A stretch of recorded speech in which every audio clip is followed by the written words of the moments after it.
A Sexta Verdade diz: necessitamos ser bem alimentados para crescer, né? A gente falou muito de ser neném espiritual, de muitas coisas assim, né? Vamos ver agora do alimento, né? Senhor, nosso Deus, nosso Pai, nós somos gratos por estarmos aqui, Senhor, juntos para aprender mais da Tua Palavra. Que o Teu Espírito Santo possa abrir o nosso entendimento para a Tua Palavra e que essa semente possa brotar, Pai, em nossos corações e vivificar, Senhor. Em nome de Jesus, traz crescimento espiritual, nos faz entender qual é, Senhor, esse verdadeiro alimento, Senhor, para nós, ó Pai, para a Tua igreja aqui na terra. Em nome de Jesus, amém. Em 1 Pedro, capítulo 2, versículo 1, de 1 a 3, né? Diz assim: deixando, pois, toda a malícia, todo o engano e fingimento, invejas e toda a maledicência, desejai como meninos recém-nascidos o leite racional, sem dolo, para que por ele cresçais para a salvação. Em outras versões diz o leite genuíno, não é? Em versões dos irmãos aí diz genuíno, né? Se é que já provaste que o Senhor é benigno. Amém? Amados, tem aqui alguns conceitos que a gente precisa ver. Amém? Essa aula é uma construção de conceitos que a gente precisa ter firme em nossa mente sobre o que é essa alimentação boa. Amém? E aqui a gente pode dividir em três pontos, tá? 3 pontos. O primeiro é que nós precisamos estar limpos. Precisamos estar limpos para receber esse alimento genuíno. Quando a gente é criança e vai e está na rua brincando, e a mãe grita assim: menino, o almoço está pronto. Aí o menino corre para dentro de casa, né? Porque está com fome, está naquela correria. E quando entra dentro de casa, o que a mãe faz? O que a mãe manda o menino fazer? Vai lavar as mãos. Dependendo da situação, vai até tomar um banho. Né? Não é assim mesmo? Tem hora que o menino chega tão sujo que não dá nem para sentar na mesa, não. Tá tão sujo, vai tomar um banho antes de almoçar, né? Então, a gente tem realmente, na vida espiritual também assim, para comer o leite genuíno, a gente precisa se lavar. Precisa realmente estar limpo. Para sentar à mesa com o Senhor, a gente precisa estar limpo. Deixar toda a malícia, né? O versículo começa assim: deixando, pois, toda a malícia, todo engano, todo fingimento e invejas, toda maledicências, aí você está pronto para se alimentar, não é? Geralmente, queridos, na congregação, quando a gente recebe alguém, a gente tenta entender o motivo pela qual aquela pessoa está chegando para a nossa congregação. Que eu, geralmente, uma vez por ano, eu prego sobre esse tema, sobre igreja, sobre as congregações. Mas às vezes a gente fica tão feliz de estar chegando alguém, a gente não quer nem saber de onde vem, como é que vem. Já põe para sentar à mesa. Não é uma falha muitas vezes da igreja? Acha que a pessoa que está chegando com o coração limpo e aberto, né? E a gente pensa que os problemas só tem no nosso meio. E não que a gente seja melhor do que ninguém, a gente não é melhor do que as pessoas que estão em outras congregações. Não é isso, mas quando a gente recebe alguém, a gente tem que ter esse cuidado de perguntar, de ir à casa da pessoa, de indagar sobre por que está vindo, da onde saiu, por que saiu, se está tudo bem, ligar para o pastor. É um procedimento difícil às vezes, mas que a gente tem que ter esse cuidado de fazer, né? Há pouco tempo nós recebemos um casal aqui, que vinha de uma igreja batista, e aí eu fui, sentei com eles, conversei, perguntei, tudo bem e tal, por que estão saindo de lá, me explicaram os motivos que eles estão saindo de lá, né? Não se identificam com o sistema batista, né? Então, amém. O telefone do pastor, aí me deu o telefone do pastor, aí eu ligo para o pastor, fiquei até amigo dele, né? Liguei para ele, perguntei, irmão, estou recebendo assim, tal casal, né? Eles me falaram que está tudo bem, que eles estão saindo em paz aí com a congregação, eles têm essa vontade de congregar com a gente, né? Eu estou recebendo eles. O que o irmão me disse? Ele falou assim, olha, está tudo bem, esse casal está indo em paz, eu entendo que eles estão realmente precisando de alguém que cuide deles, de uma congregação que dedique mais tempo a eles. A gente realmente não faz isso, né? Então, amém, que eles estão aí com você. Amém. Pouco tempo uma irmã falou, pastor, eu estou indo para tal congregação. A gente fez uma carta de recomendação, porque eu sei que o pastor de lá não vai me ligar. Esse é o problema, porque eu prefiro fazer numa ligação. Eu acho que é mais pessoal. De vez eu falo assim, vai lá no seu pastor e manda ele, fala para ele mandar uma carta de recomendação. Eu prefiro falar assim, me dá o telefone dele. Aí eu ligo e converso. E aí, numa conversa, às vezes, numa carta a pessoa não vai oficializar alguma coisa, né? Tipo assim, vai omitir. Mas olha, essa pessoa aí tinha se rebelado aqui. Ela não vai colocar numa carta. Mas quando você liga no telefone e fala, não, eu estou recebendo aqui, deu algum problema aí com você? Aí você tem uma recomendação diferenciada. Aí a pessoa te fala, não, aqui me deu tal problema, não me deu problema, mas espero que dê tudo certo aí com você. Aí você já vai saber quem é aquela pessoa e vai tratar, não é? E aí às vezes a gente precisa mandar ir de volta. Às vezes é de outro estado. Eu recebi um moço uma vez aqui, que também era de outro estado. E eu peguei o telefone do pastor e liguei. Liguei para o pastor. Eu já sabia que ele não estava vindo bem, que estava vindo com uma situação difícil. Aí liguei e expliquei para o pastor, e ele falou, olha, aqui eu excluí, porque eu não aceito esse procedimento, eu vi que ele estava muito magoado. Eu falei assim, irmão, eu vou receber ele aqui, mas eu não estou recebendo, colocando pano quente em cima do que ele fez não, porque ele já me contou o que ele fez. Eu estou recebendo ele aqui para tratar o que ele está fazendo. Mas eu não vou receber se você não disser assim, recebe. Aí ele viu que o procedimento estava sendo certo. E aí ele falou, não recebe. Graças a Deus que ele está indo para um lugar que está pelo menos verificando quem é a pessoa. Porque se fosse para outro lugar, ninguém nem ia verificar quem é. E aí a gente recebeu esse moço, ficou um tempo conosco. A gente tentando tratar aquele problema, mas não quer se limpar. Quem não quer se limpar não tem problema também. É livre e espontânea vontade. Até que chegou num tempo que ele falou, não, aqui não é meu lugar. A mesa do Senhor é lugar de gente limpa. Aí a pessoa segue o seu caminho, não é? A gente não pode falar assim, mas como assim, pastor, você está perdendo alguém? Amados, o que adianta eu ou nós como igreja ganharmos alguém que Jesus não ganhou? De que proveito tem? Que proveito tem, amados? A gente está com alguém aqui sentadinho, ouvindo a gente todo domingo, que a gente tem o coração daquela pessoa, mas Jesus não tem. E nem vai ter, porque a pessoa não quer Jesus, não quer a verdade. Não tem proveito nenhum.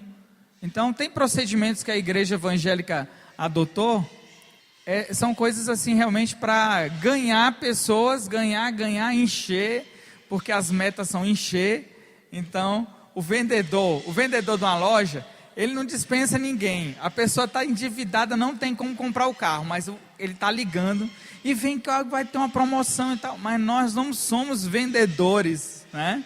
Nós não estamos vendendo o evangelho. Nós estamos levando pessoas aí para o céu.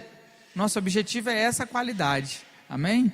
Então nós temos esse procedimento aqui. A gente precisa, queridos, estar reconciliado todo o tempo, segundo a palavra.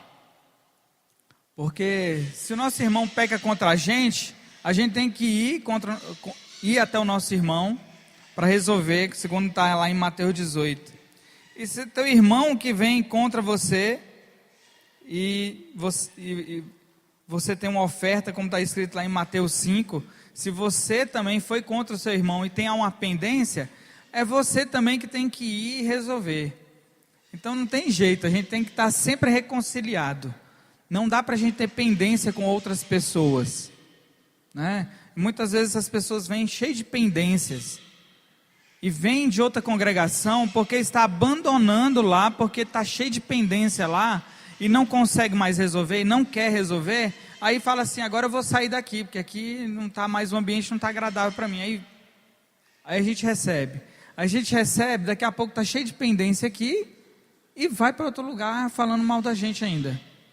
Essa é a verdade, né? Então, a gente tem que ter um procedimento certo. E a gente tem que sempre fazer isso, mandar voltar. Às vezes a pessoa fala assim, mas chegar lá eles não vão me ouvir, a pessoa não está disposta. Aí fala isso para Jesus então, né? Porque é Jesus que mandou, se teu irmão tem algo contra ti, vai até ele. Então, se a pessoa não está disposta, tem gente que fala assim, não, mas não adianta. Essa pessoa não vai me ouvir. Essa pessoa, não adianta mais eu falar com essa pessoa. Não. Então, se não quer cumprir a palavra do Senhor, a gente sempre tem uma desculpa, né? Mas aí essa desculpa não tem que ser dada para mim, tem que ser dada para Jesus lá no grande dia. Senhor, eu tinha uma pendência com a pessoa, mas essa pessoa não ia me ouvir, não. Então eu deixei para lá. Deixou para lá, e Jesus vai perguntar, mas você deixou para lá? Eu falei tanto sobre isso, você deixou para lá. Então a gente precisa ter entendimento, né? Para que as coisas funcionem certo. Deus sabia, queridos, que Adão tinha pecado? Quando Adão pecou? Sabia. Ele sabia que Caim tinha matado Abel? Mas ele pergunta, não é? Mas ele pergunta. É necessário realmente, queridos, a gente arguir nosso irmão, perguntar, porque e ir até ele para poder resolver. A outra coisa, queridos, além da limpeza que a gente precisa ter, é desejar ardentemente essa comida.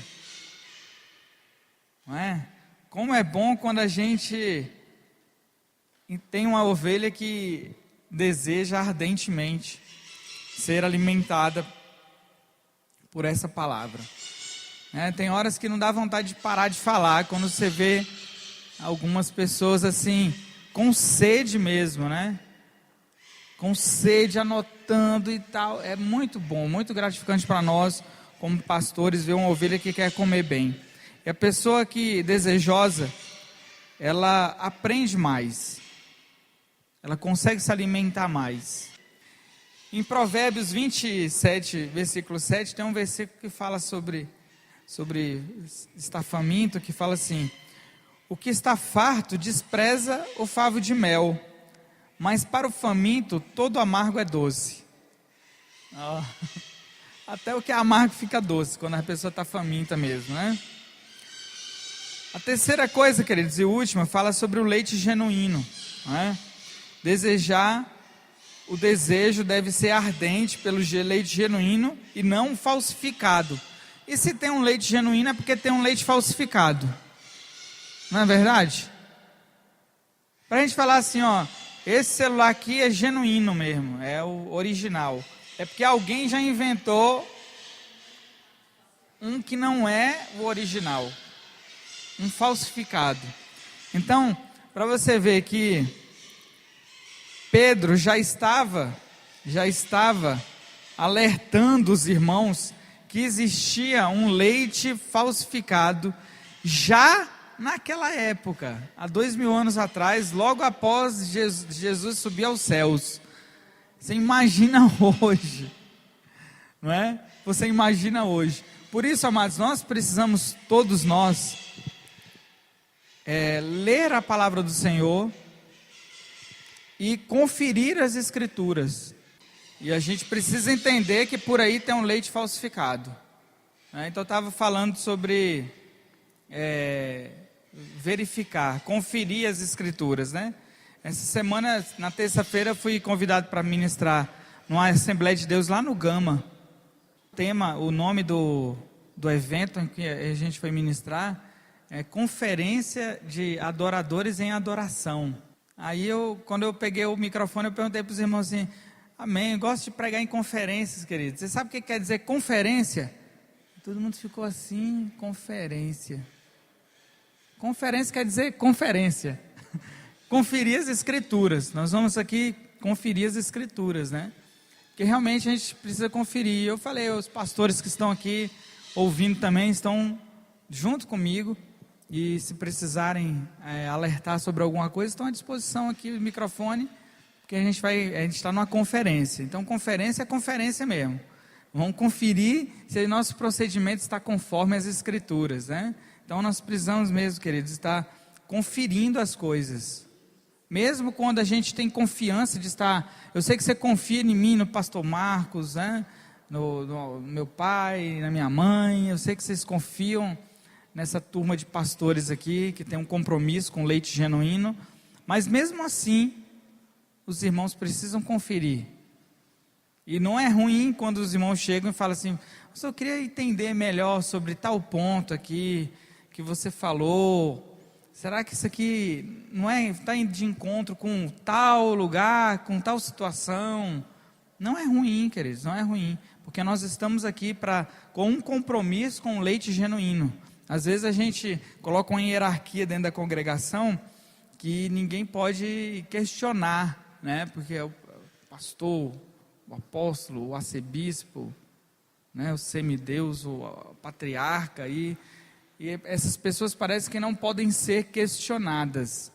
Mas quando a gente tem compromisso com o leite genuíno, a gente precisa se comprometer a quando a gente vê algo que pode parecer não ser o leite genuíno, a gente tem que questionar. É um compromisso de toda a congregação. Amém? E a Bíblia, queridos, fala de pastores, profetas, evangelistas, mestres, com vista ao aperfeiçoamento dos santos. Nós somos chamados para o aperfeiçoamento dos santos. Então, a gente precisa ter um compromisso com o leite genuíno, mesmo na hierarquia, se houver hierarquia, porque eu não acredito em hierarquia dentro dos 5 ministérios. Amém? Os 5 ministérios não são a hierarquia dentro da congregação, mas nós temos o pleno direito, como membros de um só corpo, de ter esse compromisso. Acho que temos não é nem um direito, é o dever cristão de zelar por esse leite genuíno. Amém? Esses ministérios são para capacitar você a fazer o seu trabalho, não é? E é muito importante que a igreja viva essa pluralidade dos ministérios, né? Ter o apóstolo, o profeta. Ontem eu estava até conversando com um moço ali durante um chá de fralda que estava acontecendo aqui embaixo. E eu vim e estava conversando com o moço, falando, e aí estava perguntando sobre um profeta e falando, e eu falei assim: irmão, olha, como deve ser difícil servir ao Senhor numa igreja que tem um profeta desse nível, que ele toma de conta de um pedaço do corpo de Cristo, de ovelhas, mas ele é profeta, ele é só profeta, porque o profeta é duro, é pesado, é difícil, o profeta, geralmente, as pessoas não aguentam o profeta muito tempo. O profeta é genuíno. O profeta, segundo, não aquele profeta que vem e fala: você vai ganhar um carro, Deus vai te dar uma chave, estou vendo uma chave na sua mão. Não é esse profeta que eu estou falando. É o profeta que vem para trazer de volta as pessoas para a palavra, para mostrar o erro, porque o profeta na palavra era esse. Ele ia lá mostrar o erro. O profeta ia lá em Davi para mostrar o erro de Davi. Então é pesado também o profeta batendo o tempo todo, que o profeta ele bate muito, ele usa muita cajadada na cabeça da ovelha, e é difícil, tanto é que eu até falei para ele assim, antigamente por isso que os profetas iam para dentro do deserto e passava dias e dias dentro do deserto, que Deus tinha que mandar até os corvos alimentar os profetas, como o caso de Elias, Elias, que o corvo ia levar o alimento para ele.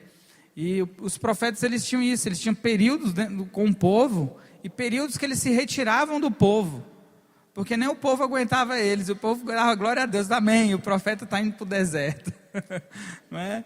Então, porque, na verdade, queridos, a pluralidade dos ministérios atuando no meio da igreja é que é bom, porque o profeta bate, mas o pastor depois vem e cuida da ovelha, e a coisa funciona. É assim, a coisa vai funcionando. O evangelista chega, ganha muita gente. Aqui na nossa congregação, a gente tem um da nossa equipe que é um evangelista nato. A gente vê isso nele, é reconhecido no nosso meio como um evangelista. Aonde ele chega, ele ganha muita alma para Jesus, mas o cuidado já não é o forte dele. Tem que ter um pastor do lado dele para cuidar das ovelhas que ele ganha, né? Ainda bem que entende que ele não consegue cuidar, porque não é a vocação dele, a vocação é ganhar, né? Então, o evangelista é assim, mas ele gosta tanto de ganhar, que ele anuncia o evangelho assim, ó: Jesus veio para te salvar dos teus problemas. Ele anuncia o evangelho muitas vezes desse jeito. Não está errado, né? Não está errado. Jesus veio para te salvar dos seus problemas também. Jesus resolve os nossos problemas também. É uma verdade, não é? Mas aí não é um fundamento. Aí precisa de alguém que tem um chamado profético para falar, que o profeta ele já chega assim: vem para Jesus, que ele te salva dos teus pecados. Inclusive, muitos dos teus problemas são em decorrência dos teus pecados. Olha como é que o profeta ganha alguém para Jesus. Vem para Jesus que o Senhor quer te livrar dos teus pecados. E muitos dos problemas que você está tendo é por causa dos teus pecados. Está vendo como o discurso muda de um profeta para um evangelista? Como o discurso do profeta é duro, geralmente o profeta não ganha ninguém para Jesus. Porque ele fala assim: olha, você vem para Jesus, você está cheio de pecado. Se arrepende, senão você vai para o inferno. Não é assim, né? E o evangelista não, ele sabe ganhar. E aí, queridos,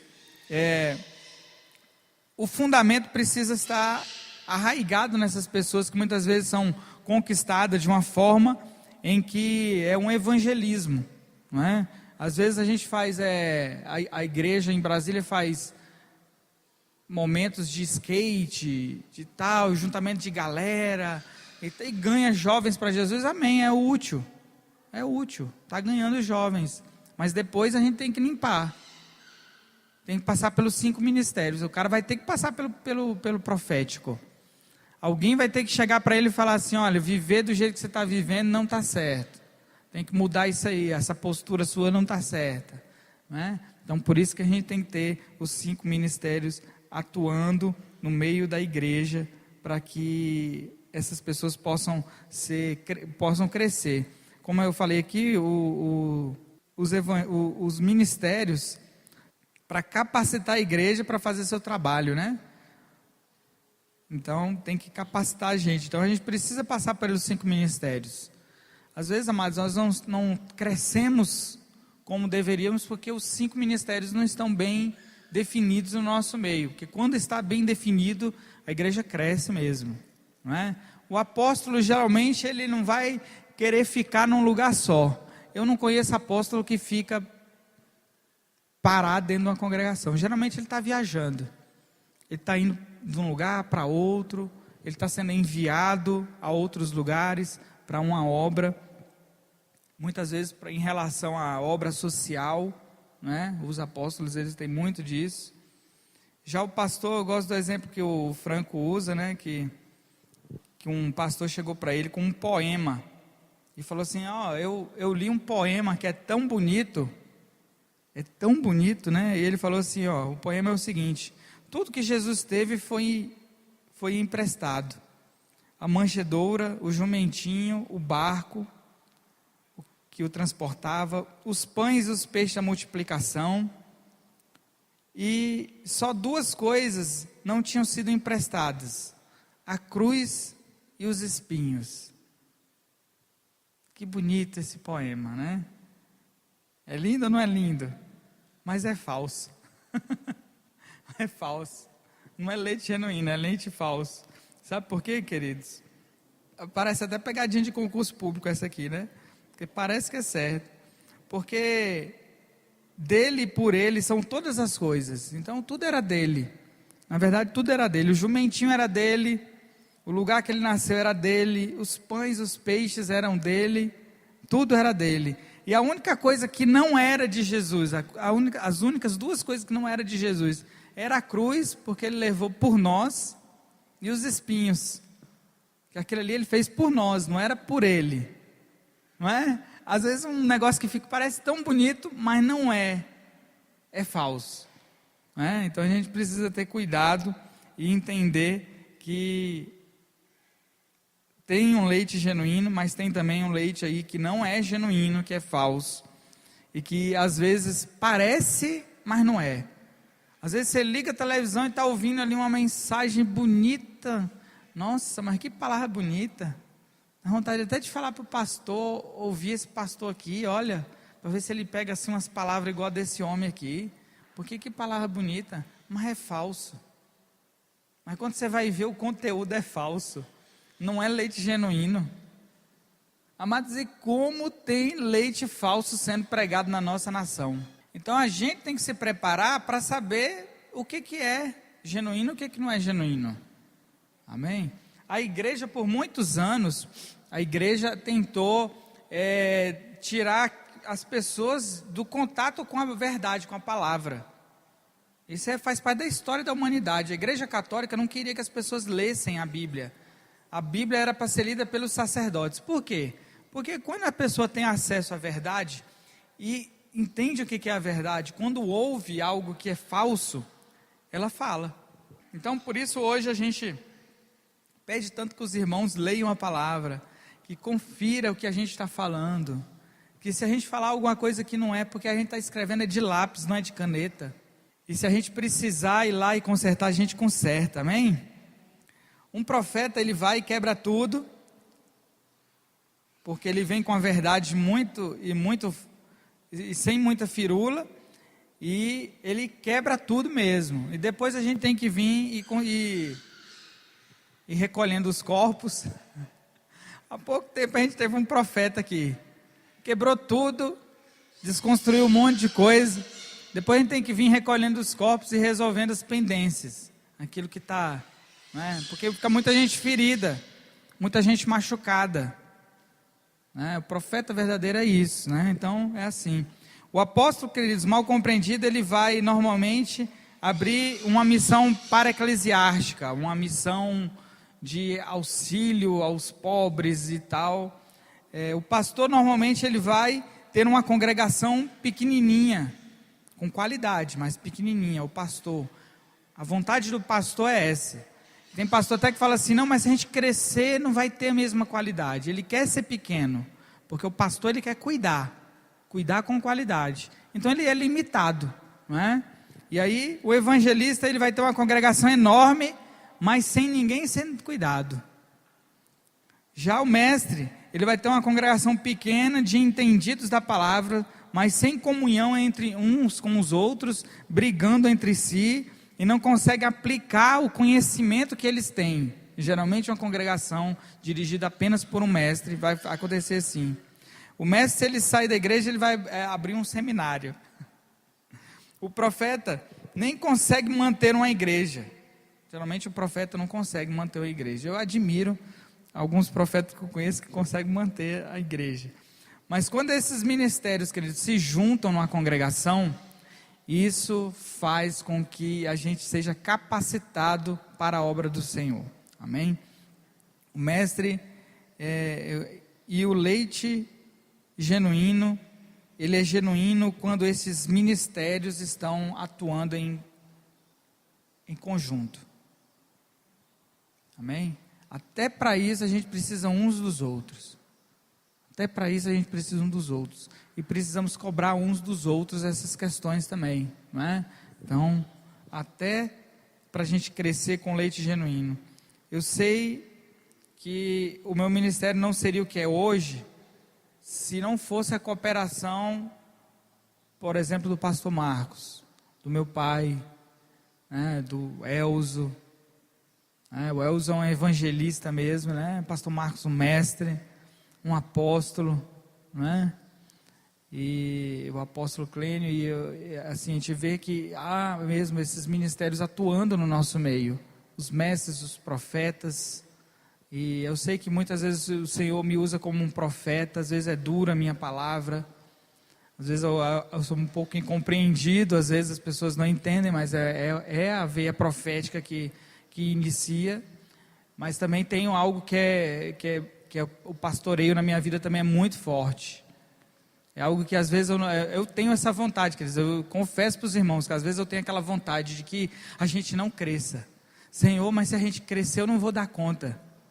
Porque é o lance do pastor. O pastor tem isso. Entendeu? Mas aí eu sei que a gente precisa crescer e que não é só eu que tenho esse dom pastoral, que muitas pessoas que estão no nosso meio podem crescer no pastoreio. E é isso que eu tenho me levantado hoje para formar pastores, pessoas que formam pessoas, né? Eu não sou líder só de pessoas, eu quero ser líder de pessoas que formam pessoas. É o que Timóteo fala, que Paulo fala para Timóteo, né? Em 2 Timóteo capítulo 2, versículo 2. Aquilo que te entreguei, confia a homens fiéis e idôneos que possam ensinar a outros, né? Então, é algo realmente, é um desafio para a igreja. Jesus disse assim em João 4,37: a minha comida é fazer a vontade daquele que me enviou e completar a sua obra. Olha só, Jesus fala aqui de comida, e ele fala qual era a comida dele. Qual era a comida de Jesus? Fazer a vontade daquele que o enviou. Está entendendo a ligação da comida, do leite genuíno? O que é o leite genuíno? É você entender a palavra e aplicar essa palavra. Amém? Outro versículo que fala aqui em João 5, 39 e 40 diz assim: examinai as escrituras, porque julgais ter nela a vida eterna, e são elas que dão testemunho de mim, mas não quereis vir a mim para terdes vida. Então Jesus está falando aqui para a gente ir para a palavra, porque a palavra dava testemunho dele, né? E o que ele come, queridos, é a vontade do Pai. O que Jesus veio aqui na terra comer era a vontade do Pai. E nós precisamos também ter essa ansiedade, ter esse cuidado de comer a palavra do Pai, a vontade do Pai. Você não fica forte só de ler, mas de aplicar o que você lê. Amém? É o desafio hoje da igreja é essa, né?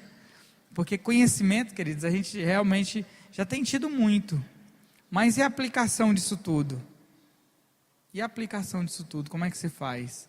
E quando a gente entende que a gente construiu coisas em cima de conhecimento, mas que não era o leite genuíno?